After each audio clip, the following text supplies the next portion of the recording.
இன்றைய மன்னா சங்கீதம் 31:14 வசனம். நானோ கர்த்தாவே உம்மை நம்பி இருக்கிறேன், நீரே என் தேவன் என்று சொன்னேன். இந்த சங்கீதம் 31 அநேக வசனங்களிலே தாவீது தன்னுடைய கடினமான சூழ்நிலையையும் பாதையும் சொல்லி ஜெபிக்கிறார். நெருக்கப்படுகிறேன், உடைந்த பாத்திரத்தை போல ஆனேன், இப்படி பலவிதமான தன்னுடைய கஷ்டங்களையும் கவலைகளையும் சொல்லி ஜெபிக்கிறார். ஆனால் அப்படி ஜெபித்து கொண்டே இருக்கிறவர் திடீரென்று இந்த வார்த்தையை சொல்லுகிறார், நானோ கர்த்தாவே உம்மை நம்பி இருக்கிறேன், நீரே என் தேவன் என்று சொன்னேன்.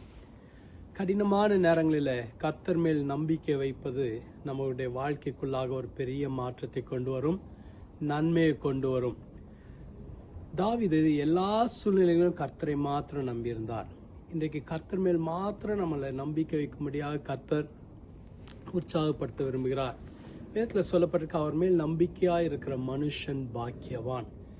கர்த்தரை நம்பிக்கையாய் வைத்திருக்கிறவர்கள் வெட்கப்பட்டு போதல் என்று வேதம் சொல்கிறது. தாவீதை ஒரு நாள் கர்த்தர் கைவிடல, வெட்கப்பட்டு போக விடல. தாவீதை எல்லா நெருக்கங்களிலிருந்தும் உபத்திரவங்களிலிருந்தும் விடுவித்தார். உங்களையும் அவர் விடுவிக்க வல்லவர். உங்களுடைய நம்பிக்கை அவர் மேல மாத்திரம் வைங்க. உங்களால எதெல்லாம் செய்ய இயலவில்லையோ கர்த்தர் அதை செய்வார். கர்த்தரால் மாத்திரம் அதை செய்ய இயலும்.